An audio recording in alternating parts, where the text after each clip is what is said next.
Olá, eu sou Lucília Machado, jornalista e diretora da consultoria Acessar Comunicação, Diversidade e Inclusão.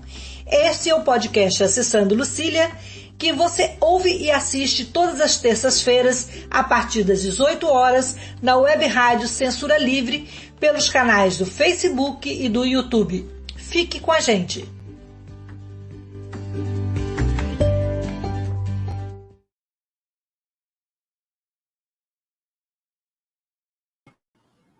Boa noite, hoje é 15 de novembro, clima de feriado, mas o podcast Acessando Lucília está aí para mais um debate e um tema importante. Hoje, o nosso podcast celebra e reflete sobre o mês da consciência negra. A nossa conversa é especialmente sobre a mulher negra com deficiência, e a nossa convidada para esse bate-papo é a querida Flávia Diniz. A Flávia, ela é membro do VNDI, Vidas Negras com Deficiência Importam. Ela é idealizadora do coletivo Resenha das Pretas, co-idealizadora do Quilombo PCD, ativista social, palestrante. Ela também é membro consultiva do Bold Unesco Social Transcriativa Brasil e da Frente Nacional de Mulheres com Deficiência. Flávia, além de uma mulher negra, é mãe solo e uma pessoa com deficiência adquirida. Ela mora no Rio de Janeiro e nas últimas eleições ela enfrentou um grande desafio, que foi se candidatar a deputada estadual pelo Partido dos Trabalhadores. E ela também vai falar sobre essa experiência.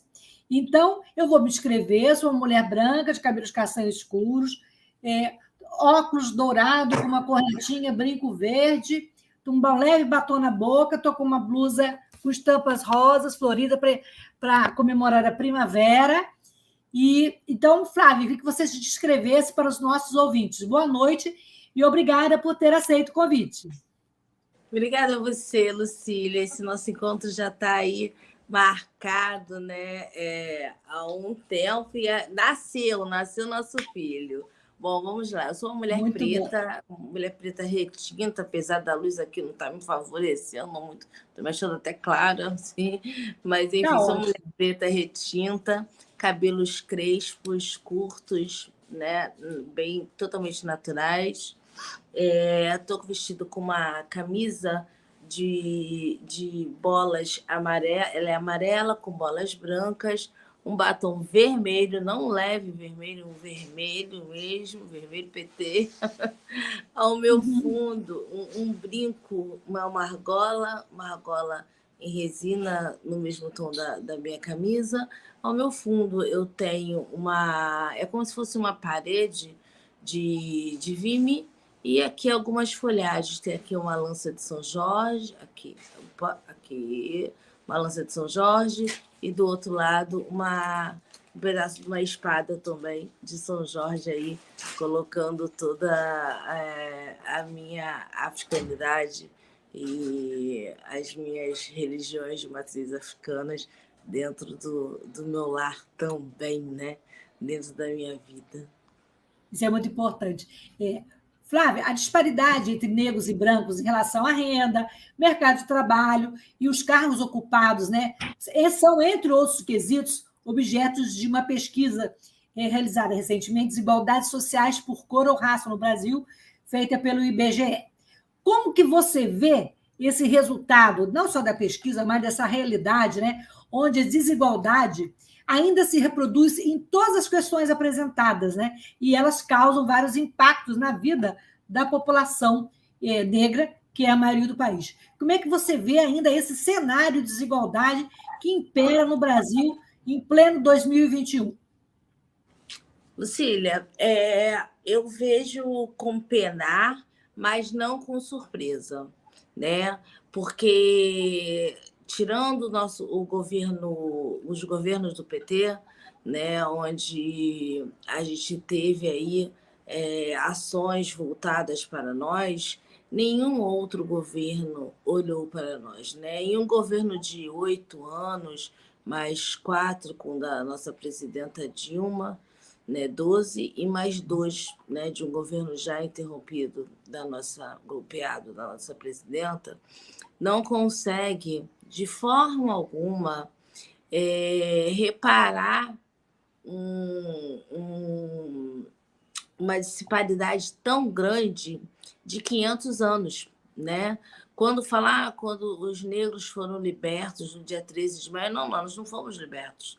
Nós recebemos uma carta de despejo, né? Ó, tá aqui sua carta de despejo e você não sabe para onde é que você vai nem o que você vai enfrentar. E aí, o que me incomoda mais nessas pesquisas, e eu vou te ser muito sincera, e é uma coisa que eu pauto muito entre nós, tanto na Frente Nacional quanto na Unesco agora, onde eu estou, né, fazendo muito parte do direito humanitário, mais do que da parte de sustentabilidade, que foi realmente o meu querer, né, quando eles me convidaram de fazer parte do direito humanitário, até porque eu faço parte da Unesco Cátedra em Barcelona, né, não da Unesco Brasil. O que me causa uma preocupação muito grande nessas pesquisas é a falta de interseccionalidade.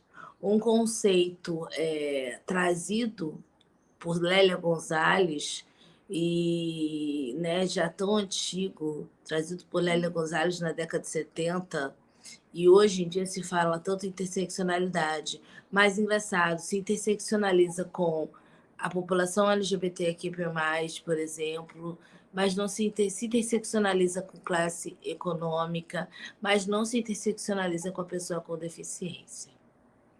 E aí eu sinto um gap muito grande. Durante as eleições, tinha na Coalizão Negra, né, nós temos um plano de país. E um vídeo lindo, né? Nós temos um plano de país e apareceu várias pessoas negras e tal.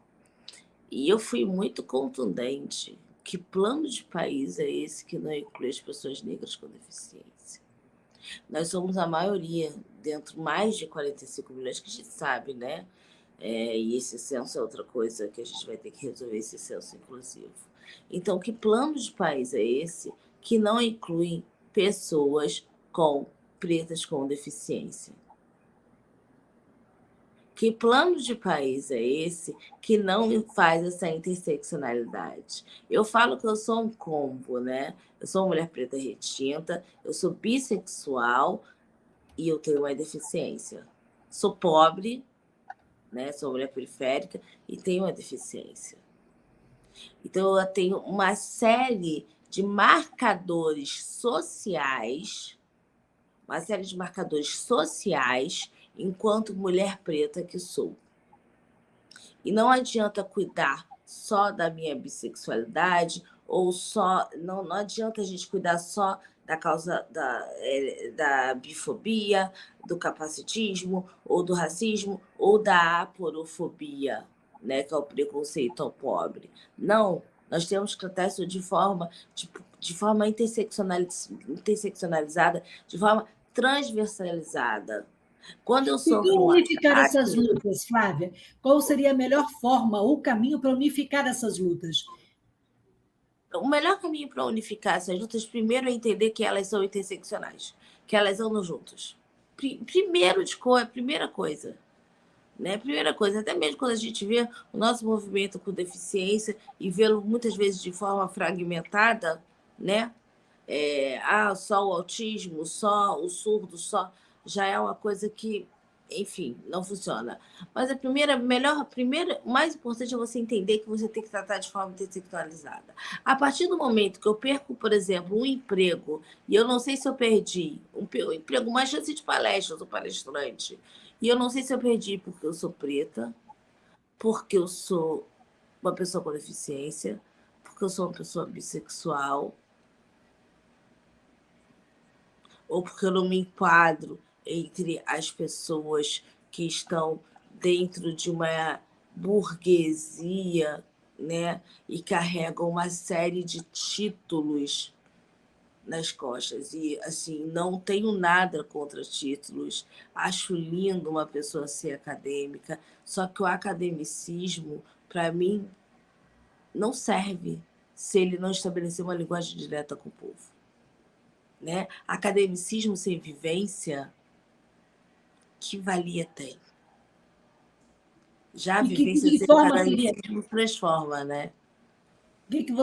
Qual seria uma boa maneira de aproximar o academicismo da realidade das mulheres negras com deficiência, por exemplo, das mulheres bissexuais, né? Ou da população negra? O que precisa acontecer na academia para que eles vivenciem mais essa realidade que é a sua realidade? Olha, Lucília, nós temos várias acadêmicas negras maravilhosas, eu podia aqui citar inúmeras, né? Mas eu prefiro não citar tantos nomes para não perder nenhuma de vista, né? Que seria injusto. Mas uma das coisas, a primeira, a primeira, a primeira coisa é elas conhecerem a nossa realidade, Lucília. Conhecer, nos ouvir. Eu sempre faço vídeos, já fiz uma série de vídeos chamando para essa conversa. Precisam nos ouvir.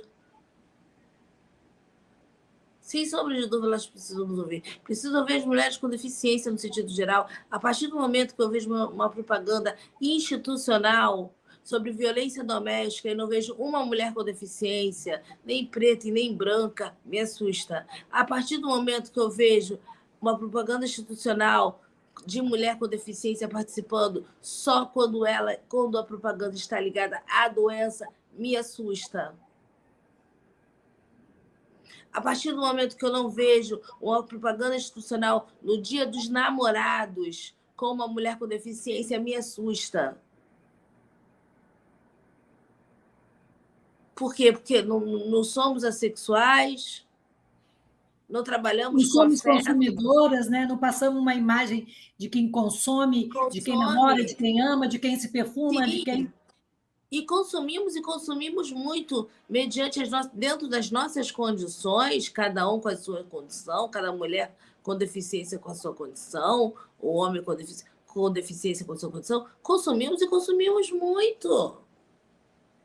Nós somos mais um quarto de população do Brasil. Nós elegemos o presidente da República, caramba. Se organizar direitinho, a gente elege o presidente da República. Ou a gente derruba.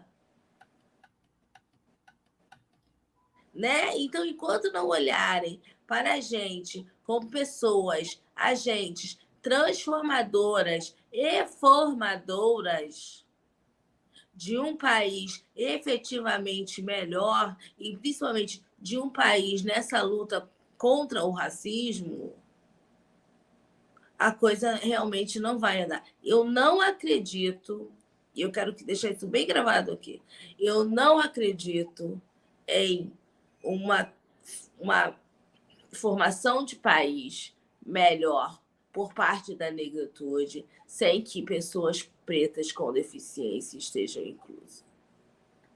Porque a pessoa LGBTQ mais preta, ela já está inclusa. Demorou, mas ela está sendo, ela é pautada. A pessoa com deficiência não é. E isso vem de um nome, vem do capacitismo. E é por isso que eu falo que a luta antirracista, ela precisa ser anticapacitista. Isso Essas vem do lutas também capacitismo. precisam se conversar melhor. Você falou da questão da interseccionalidade, né? Então, assim, eu acho que há uma falta de diálogo entre as lutas, né? Entre os movimentos, né, Flávia? E, nesse sentido, como é que você vê o papel desses coletivos e outras organizações, ONGs, né, de mulheres negras, de mulheres com deficiência, no enfrentamento dessa desigualdade de raça, de gênero? Como é que você vê isso? Por exemplo, o próprio trabalho da Frente Nacional de Mulheres e outros coletivos que você participa. Tem avançado? Olha, em relação ao Unesco ter avançado, em relação à frente, eu sinto que tem avançado também, porque a gente coloca o dedo nessa ferida. Eu, pelo menos, coloco, você vê normalmente qual é a minha performance, né? Sempre levando não sossego, não sossego. Ah, Flávia, mas você não se preocupa com economia, com o BPC, mas isso está tudo interligado. Até porque as mulheres, a maioria das mulheres com deficiência são pretas, e são essas maiorias das mulheres com deficiência que sobrevivem às custas de um BPC. Um BPC vergonhoso.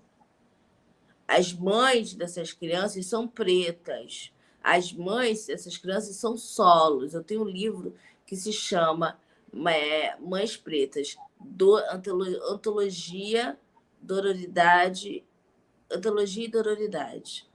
Né? Você é uma mãe É um solo. Como é que compilado. foi a sua trajetória enquanto mãe, mulher com deficiência? Oi? Desculpa, Você é uma Lu. mãe solo. Não, você é uma mãe solo. Sim, eu crio minha filha Então, sozinha desde 2 como é que meses foi de essa idade. trajetória? Como é que foi essa trajetória? Inspirou para você chegar até essa trajetória do livro? Nossa, muito, muito, muito, muito, muito. Crio Lígia desde 2 meses de idade e quando o meu câncer foi descoberto, porque a minha deficiência ela foi adquirida em função de total ausência do Estado e em função de racismo. É bom a gente tocar nesse ponto. Eu tive um câncer inflamatório, meu sangue ficou todo porolento. Eu passei por 6 médicos bambambãs, que a dona do teatro onde eu atuava, né, que é o Teatro Leblon, fui produtora cultural de lá durante anos. Nenhum médico tocou no meu seio, Lucília. Quando tocaram no meu seio, o câncer já estava em estágio muito avançado. E ali com câncer já tinha uma tuberculose mamária, que a minha imunidade já tinha baixado muito e eu peguei uma tuberculose mamária. Então, isso já foi aos 33 anos de idade. Mas antes disso, eu já era imbuída na luta da pessoa com deficiência, em função da minha irmã, né, que também adquiriu uma deficiência em função da ausência do Estado quanto à saúde mental. A minha irmã tentou suicídio, caiu em pé, lesionou a medula e se tornou uma cadeirante. Então, nós somos 2 lá em casa. E criar Lígia, né, sozinha, foi um desafio, sim. E depois, continuar criando Lígia. Lígia participou o tempo inteiro do meu tratamento. Ela morou no hospital durante 2 anos que eu fiquei internada. Quantos anos tem a Lígia? Lígia agora está com 19 anos, passou na UFRJ, Parabéns. é a nossa futura médica preta, teremos mais uma médica preta no país. E ela ficou comigo. E quando eu saio do hospital com o andador, né? Eu já vejo outros olhares e Lígia vê junto comigo. As pessoas já me chamam de senhora, as pessoas me envelheceram, as pessoas me rotularam. Lígia viu os amigos indo embora, Lígia participou de tudo. E isso foi me trazendo muitos elementos e pensando nessas outras mulheres pretas. Então, na verdade, o livro é um compilado de histórias. São 38 mulheres negras. 38 mulheres negras contando as suas histórias com os seus filhos sozinhas, né? Com as suas maternidades solos. Já tinha 2 meses de idade.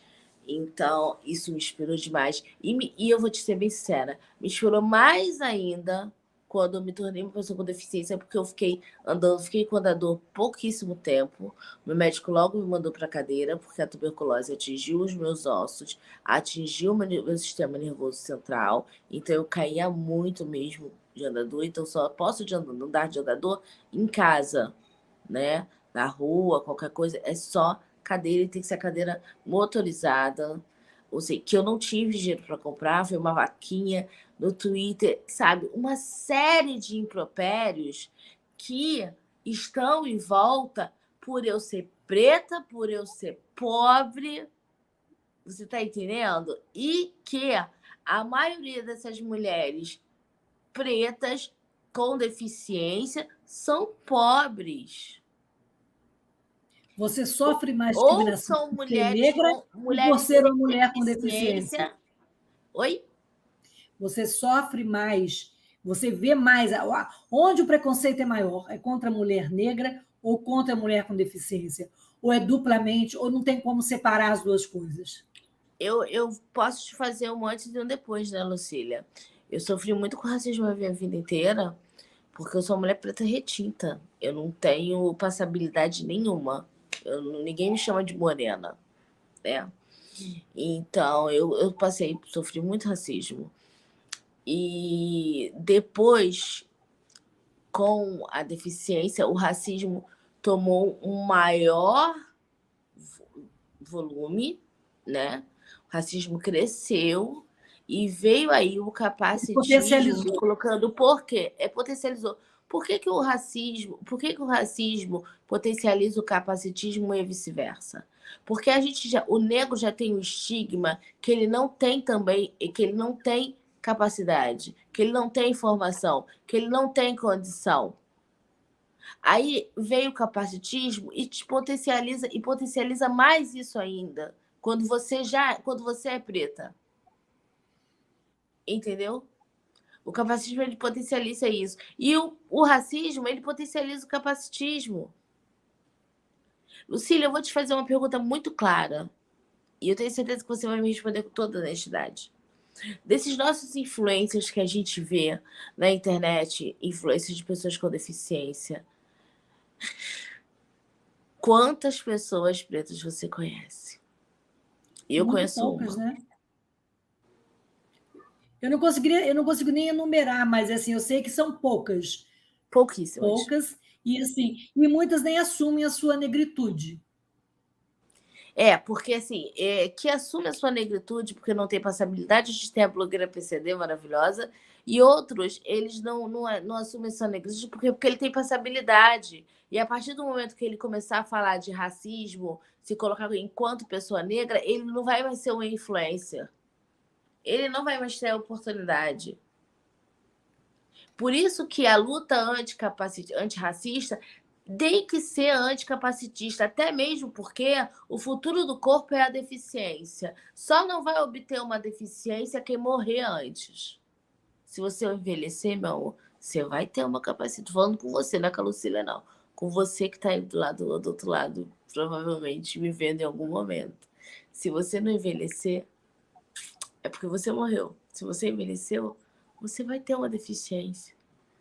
Falo também das mães das crianças com deficiência, das mães pretas. Na verdade, a maternidade solo ela é maior entre as mulheres pretas. E, por óbvio, entre as mães das crianças com deficiência, porque a gente sabe, né, que a maioria dos pais abandonam.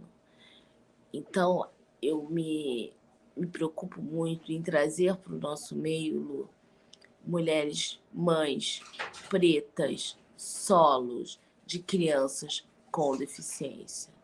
Eu trabalho muito com essas mães na Resenha das Pretas. A Resenha das Pretas nada mais é do que um coletivo criado há cerca já de 12 anos, composto, tem a sua diretoria toda preta, mas a gente hoje em dia abriu, na verdade, a gente lidar e presta serviço, ajuda, se junta, se aquilomba com mulheres em estado de vulnerabilidade, seja ela preta ou seja ela branca, né?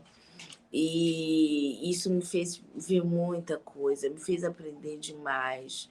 O número de mães de crianças com deficiência, de mães pretas, mulheres com 25, 26 anos, Lucília, que têm a aparência de mulheres de 50 anos, mulheres extremamente maltratadas pela vida, mulheres que não têm com quem deixar seu filho. Tanto que eu defendo muito, e uma das minhas propostas de governo, como deputada estadual, foi um ambiente para que essas mulheres voltem a estudar, e um ambiente propício nessas escolas para que essas crianças fiquem. Empresa privada também. Tem muita empresa privada hoje em dia que já faz isso. Então, por que não fazemos isso em empresas privadas, empresas públicas, para essas mulheres voltarem para o mercado de trabalho? Me assusta querer fazer dessas mulheres cuidadoras. Me assusta, Lucília. Porque aí onde é que fica essa mulher preta que por si só já passa pela solidão da mulher preta? Hoje em dia eu posso falar muito bem. Eu conheço a solidão da mulher preta, mas nada dói mais do que a solidão da mulher preta com deficiência. E em termos de políticas públicas, você falou do seu tratamento, né, do seu câncer e também da sua pós, né, a sua reabilitação. Nessa saga, você contou com o governo, com o Estado, com as políticas públicas, ou elas ainda são muito longe daí, elas não atendem à realidade das mulheres negras, das mulheres com deficiência, das mães solos? Não atende de forma alguma. Não atende de forma alguma, mas já visto que eu tive que implantar uma bomba de morfina em função da polineuropatia, você sabe muito bem o que é isso, né? Eu tenho polineuropatia na época meu pai fez o plano de saúde para mim bem humilde, sabe? Pago a 4 mãos, família de preto tem essa coisa, né? Que todo mundo ajuda, todo mundo dá um cadinho, né? E a gente vai se escorando. E nessa época eu peguei e coloquei a bomba de morfina, que ele falou que era a única coisa que ia fazer com que eu não vegetasse. Porque os remédios não davam conta, né? Mesmo assim eu ainda tenho que tomar muito remédio. E hoje em dia, né, em função de tudo que a gente passou aí com as questões econômicas de senhor Bolsonaro e senhor Paulo Guedes, questões essas que eles acham que a economia está uma maravilha, eu perdi o meu plano de saúde. E simplesmente o SUS não tem o serviço do abastecimento da bomba de morfina. Provavelmente eu terei que retirá-la e não sei como vou viver, né? Ou o SUS vai ter que tomar realmente, fazer um programa novo, porque é só pegar a morfina e encher a bomba, não é nada tão, né, apavorante. Então eu não tive auxílio do Estado, na questão de saúde mental, porque é um câncer, para você atravessar um câncer, você ser curada de um câncer, encarar o período de remissão, a saúde mental é absolutamente necessária, né? E até inclusive para nós, pessoas, mulheres com deficiência, tendo em vista tudo que a gente sofre nesse país, é atualmente necessário. Eu tive 10 psicólogos, fui em 10 psicólogos, cada semana eu contava a minha história, eu decidi que eu ia parar, que eu não ia mais. Sabe o que aconteceu, Lucília? Eu entrei na minha fase de remissão já em casa, e entrei numa depressão profunda, acompanhada da minha filha, que também entrou numa depressão profunda, porque afinal de contas ela virou a minha cuidadora, com 13 anos de idade. Falta política de cuidado, falta muito cuidado, falta muita atenção, né, Flávia? A gente vai continuar falando sobre esse assunto e muitos outros também, após o intervalo. Alguns minutinhos só para a gente falar um pouquinho da nossa rádio, que é uma rádio da classe trabalhadora, que não tem fins lucrativos e que está abrindo esse espaço para que a gente esteja aqui debatendo e falando sobre esse assunto tão importante. A gente volta já. Só um segundinho.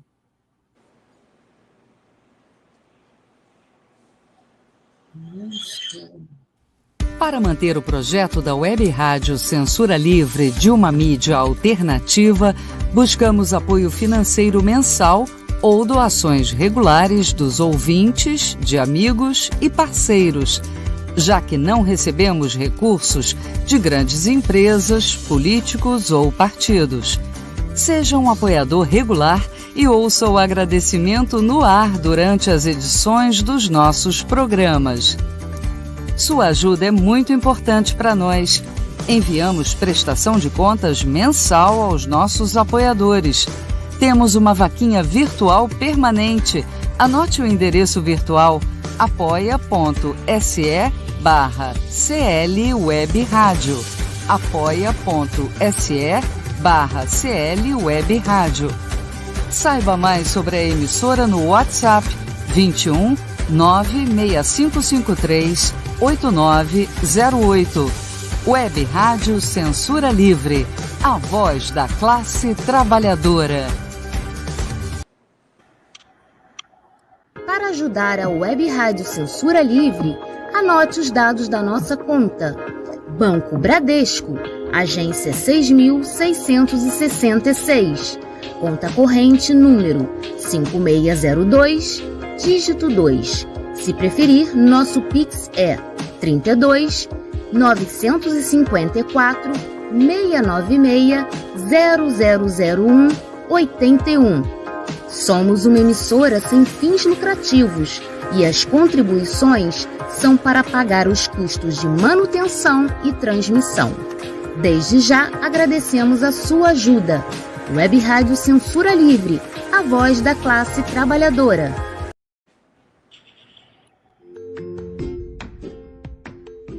Olá, eu sou Lucília Machado, jornalista e diretora da consultoria Acessar Comunicação, Diversidade e Inclusão. Este é o podcast Acessando Lucília, que você ouve e assiste todas as terças-feiras, a partir das 18 horas, na Web Rádio Censura Livre, pelos canais do Facebook e do YouTube. Fique com a gente!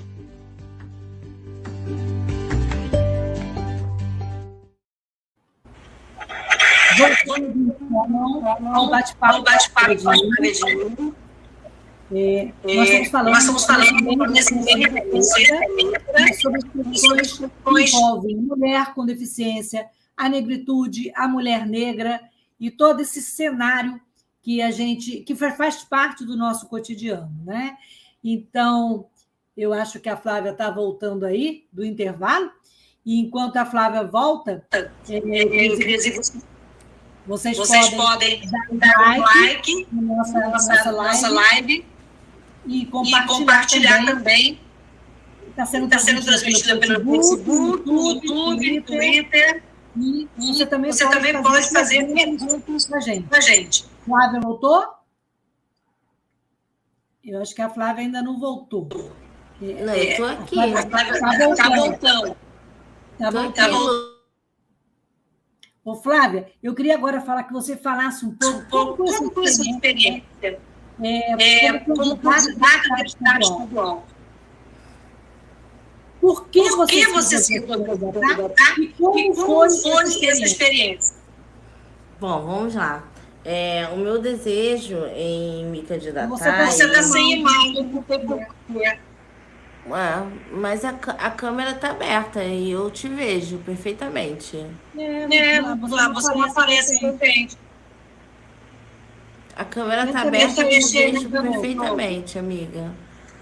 Mexe na câmera de novo. Fechei a câmera, abri a câmera.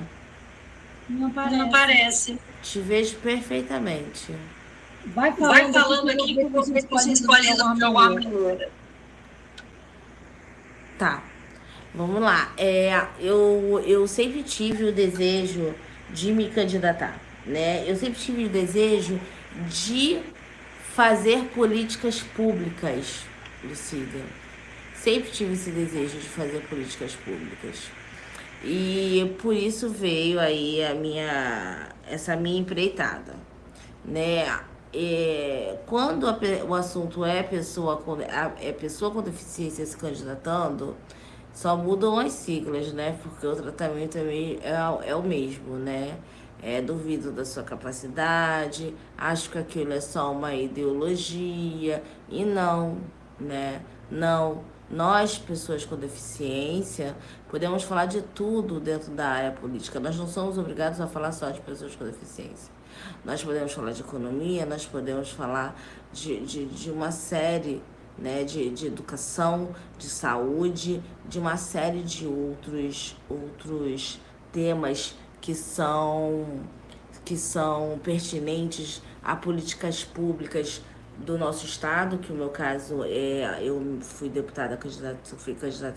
candidata a deputada estadual, bem como do nosso país, né? Se eu tivesse sido candidata a deputada federal.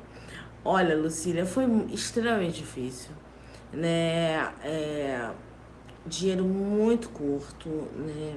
A gente sabe disso, o PT privilegia, todas as mulheres têm as suas cotas, o setor negro também, mas a gente ainda não tem cota, não tem fundo eleitoral para a pessoa com deficiência, né? Então eu não consegui fazer uma campanha estadual, de rodar o estado, né, pelo menos boa parte dele. A minha campanha foi amplamente dentro do município carioca, né, e muito em cima da minha cadeira mesmo, de para cima e para baixo.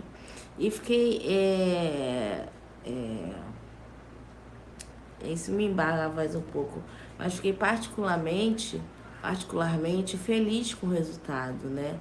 Eu tive 5.000 votos, e 5.000 votos para quem não tem dinheiro, para quem tem pouco dinheiro, é um voto, é uma quantidade bem expressiva, né? Teve muita gente que recebeu muito mais do que eu e não fez 5.000 votos, né? Isso faz com que eu aposte, né, em mim para um futuro político. Eu não desisti do meu futuro político, né? Só que eu tenho consciência que agora o momento é outro. O momento agora são políticas públicas. O momento agora é de pacificação, de união em torno do nosso governo, do governo Luiz Inácio Lula da Silva, né? E é por isso que eu estou sempre me colocando à disposição desse governo, né? Tendo em vista o número de políticas públicas que eu criei para apresentar para a sociedade. Então, eu estou realmente muito disponível. A frente me traz um carinho muito grande, né, nesse sentido. A Unesco me traz um carinho muito grande nesse sentido.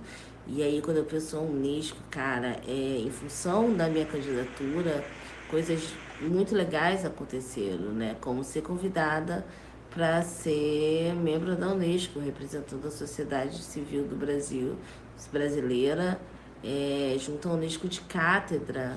E eu sou a primeira mulher com deficiência e, mais do que isso, a primeira mulher negra com deficiência. E isso é muito importante, sim. Isso é muito importante, Lu. A gente ter a primeira mulher negra com deficiência junto à Unesco de cátedra como representante da sociedade civil e essa mesma mulher dentro da Frente Nacional das Mulheres com Deficiência, dentro do Vidas Negras com Deficiência Importa, dentro da Resenha das Pretas e palestrando e tentando dividir os seus saberes que tem a ver com muito convivência, mais convivência do que se aprende nos bancos da faculdade.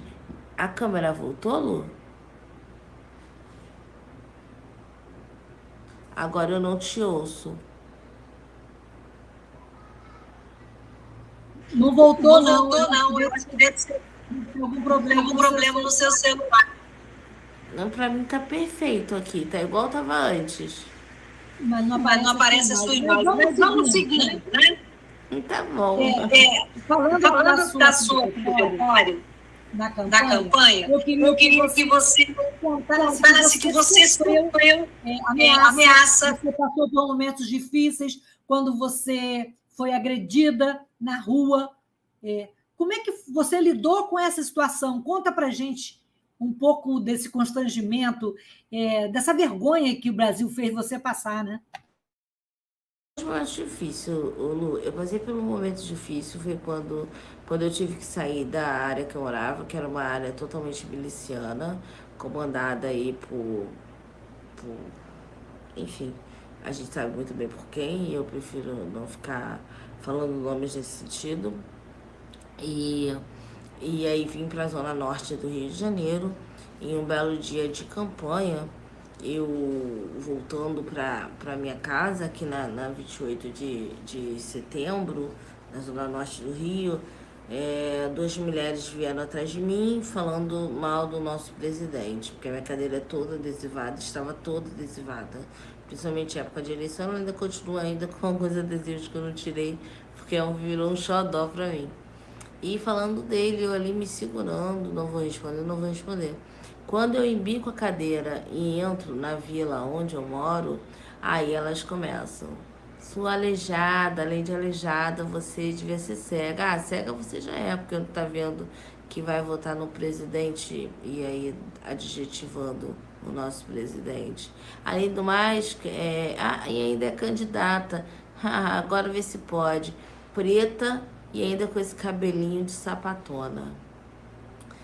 E eu confesso como é que você reagiu pela primeira vez, estava na rua olhando, pela primeira vez eu não consegui ter as reações enérgicas que eu tenho.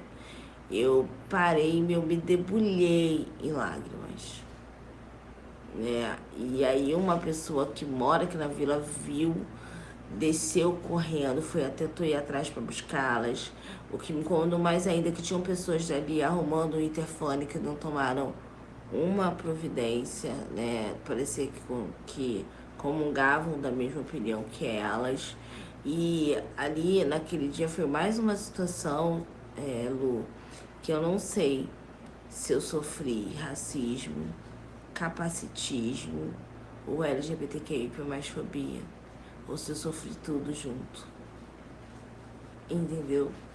Por isso o motivo da gente ter que travar lutas de formas transversais, de forma interseccionais, porque nós nunca somos uma só. Nós nunca somos uma só. Com certeza. Com certeza. E você, voltando a falar da opressão, das dificuldades que as mulheres negras passam, né, no seu cotidiano, mercado de trabalho. Você teve que lidar com muito tombo, com muita rasteira no mercado de trabalho. Como é que você vê hoje as mulheres negras, e sobretudo as mulheres negras com deficiência, nessa busca pela colocação e pela inserção no mercado de trabalho? Inúmeras, Lucília. Eu comecei minha trajetória dentro do Banco Santander, tá? Como estagiária. E antes de chegar ao 7º período de Direito, eu já virei supervisora do jurídico. Nossa, era um calvário para mim.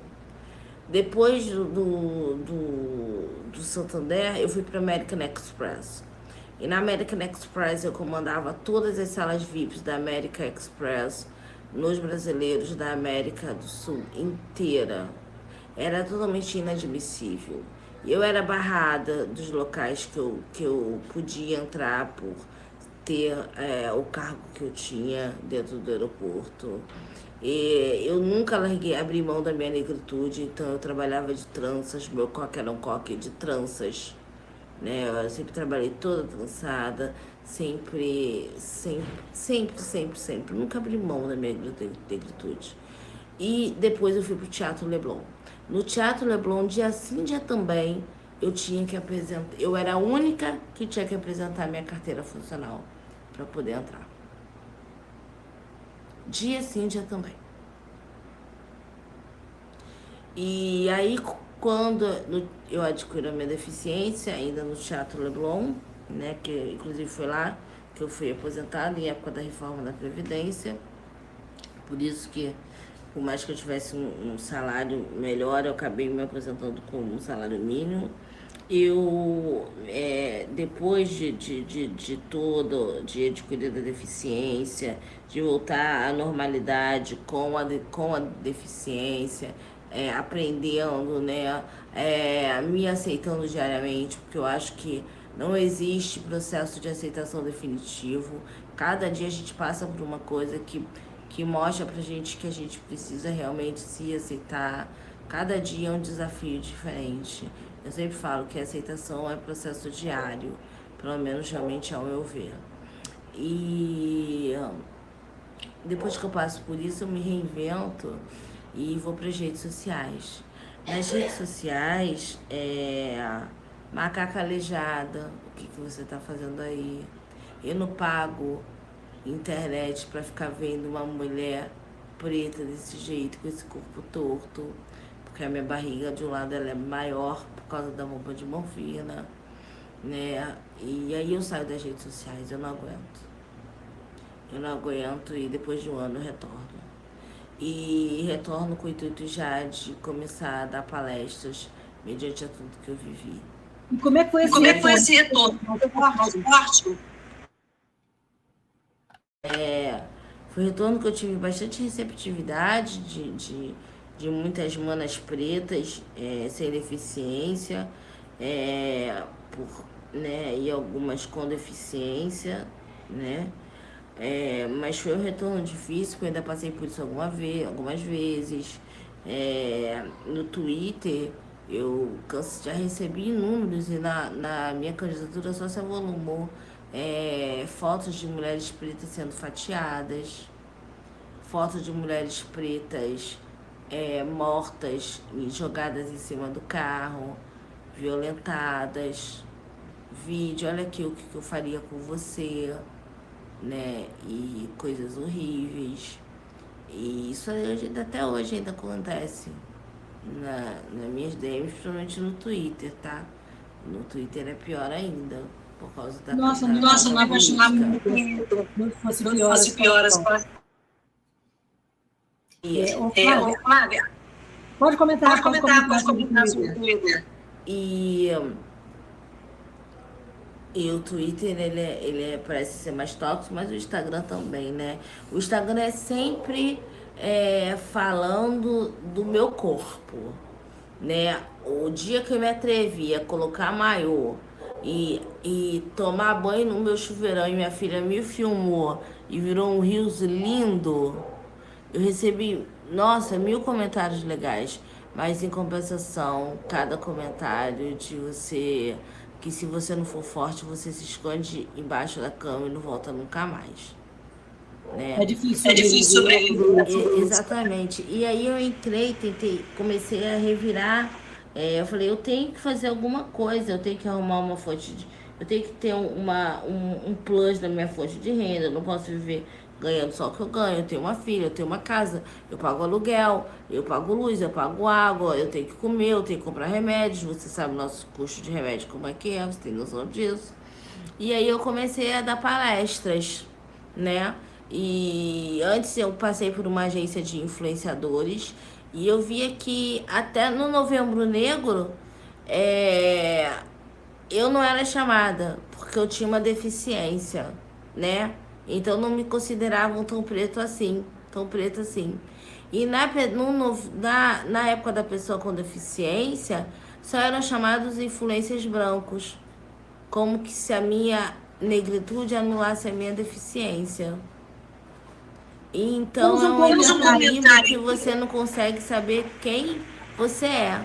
E nas palestras, muitas vezes eu passo pela mesma coisa.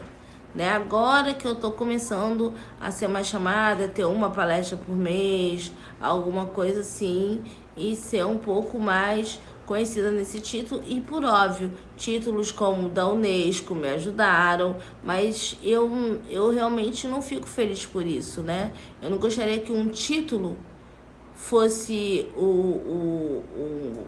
uma porta de abertura para os meus saberes, até porque eu sempre falo, assim como Joelma Batista sempre falou, nossos saberes vêm de longe, são ancestrais. Com certeza. Flávio, tem um comentário aqui. Eu queria que você também comentasse. Antônio, pode colocar aí na tela? Eu acho que é da Márcia. Não sei se ele vai conseguir. A Márcia Trolli. São coisas absurdas que um ser humano faz de outro humano. Muito de respeito. Quando é que preferimos respeitar a gente, Flávia? Eu acho que a gente começa a aprender a respeitar a diferença quando a gente realmente acredita que existe diferença. Quando a gente para com essa história de que todo mundo é igual. Quando a gente para com esse discurso de que não é necessário consciência negra, e sim consciência humana. Quando a gente para com esse discurso de que nós, pessoas com deficiência, somos exatamente iguais a quem não tem deficiência. Não, nós sabemos as nossas limitações e conseguimos conviver com elas, e ser diferente é normal. Ser diferente é absolutamente normal, né? Quando não ficam exigindo de nós uma superação que nada mais é do que uma romantização de uma situação absurda que a gente vive em nosso país, né? Eu sempre falo, quando eu vi uma pessoa sem braço, que ela fazia aquilo para comer, ela dava um jeito, e eu falo, isso não é superação. Essa pessoa não devia estar passando por isso, não. Ela não devia, não, a gente não pode romantizar. Então, eu acho que o primeiro passo, sabe, Márcia, que fez esse comentário, e agradeço, é que a gente reconheça as diferenças. Que a gente reconheça e saiba tratá-las de forma igualitária. No nosso programa está chegando no finalzinho, mas a gente não pode deixar de falar da violência. A violência contra a mulher negra, a violência doméstica contra a mulher com deficiência. Como que a gente pode combater a violência também? Como a gente no começo do programa falou isso, né? Da parte institucional da coisa. A gente não vê campanhas institucionais sobre violência doméstica com mulheres com deficiência. Nem brancas e nem negras. Né? E como negros, nós acabamos sofrendo mais porque somos mais em número de quantidade, né? E a gente não vê. Então, o que não é mostrado para o país não é combatido. Não é combatido, minha amiga. Né? Então, nós vamos o quê? Nós vamos ter as nossas delegacias, mas será que isso vai ser suficiente? Será que isso vai ser suficiente para que uma garota com deficiência intelectual não seja violentada? Praticamente ninguém falou. Eu vou trazer um caso aqui do Gabriel Monteiro, que quando ele faz aqueles vídeos onde ele tenta se passar aí por, né, o salvador da pátria, ele fala assim, vai naquela lá, porque aquela é autista, é mais fácil. Então, enquanto a gente não... E isso não foi valorizado, não teve a dimensão que devia se ter de forma midiática. Enquanto nós nem institucionalmente aparecermos nessas propagandas, fica muito difícil. Porque o que não se vê, não se presume que aconteça. E aí, como é que a sociedade civil vai se levantar, minha amiga? É por isso que nós estamos aqui falando sobre isso, sobre a questão racial, sobre a questão das mulheres com deficiência, sobre a questão das mulheres negras com deficiência. Eu queria agradecer demais a sua participação, trazendo a sua história, trazendo a sua lucidez, trazendo a sua luta. E só para terminar, aquela perguntinha que a gente não pode deixar de fazer, né? Qual a sua expectativa para o novo governo em relação aos negros, às mulheres e também às pessoas com deficiência? Minha expectativa está lá em cima, tá? Minha expectativa está lá em cima, porque em relação ao Ministério de Igualdade Racial, as propostas são maravilhosas, por mais que eu acho que a gente vai ter aí, e a gente precisa ter mulheres, né, na equipe de transição, nas secretarias, em todas as pastas, para a gente poder falar de interseccionalidade, porque, por exemplo, as propostas em relação às pessoas negras, né, os meus irmãos negros, não falam de pessoas negras com deficiência. Isso para mim é um problema, né? As propostas em relação às pessoas com deficiência não faz o recorte em relação às pessoas negras, às pessoas indígenas, né? Em relação às mulheres, em relação à classe econômica. Então, eu acho que a gente só tem que interseccionalizar. mas eu vejo aí um governo muito aberto, muito receptivo a isso. Então, isso que me importa. Por mais que ainda não tenha acontecido, eu acho que pode acontecer facilmente, uma vez que a gente tem um governo aberto a querer construir uma nova sociedade com a ajuda dessa sociedade. Isso me deixa extremamente feliz. Flávia, muito obrigada pela sua participação. Seguimos juntos em outros grupos. Muito obrigada. Obrigada a você, minha amiga. Ótima semana para você. É uma pena a câmera não ter sido reativada. Para mim tá assim, perfeito. Tá igual tava na primeira parte. Deu uma choradinha. Passei o botão tão vermelho para você, minha amiga. Querida, muito obrigada. Vamos se ver na próxima semana com mais um tema de diversidade e inclusão. Obrigada ao Web Rádio Livre e a todos que participaram desse bate-papo. Boa noite. Obrigada.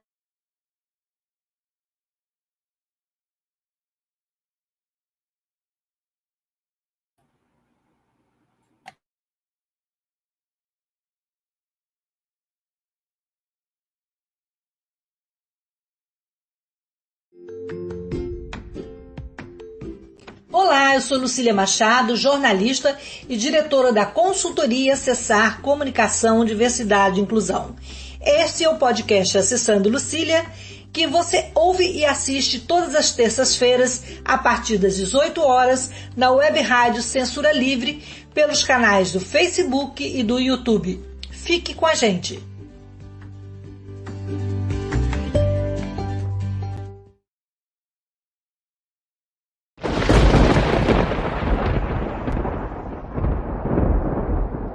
Este programa é de inteira responsabilidade de seus idealizadores, produtores e apresentadores.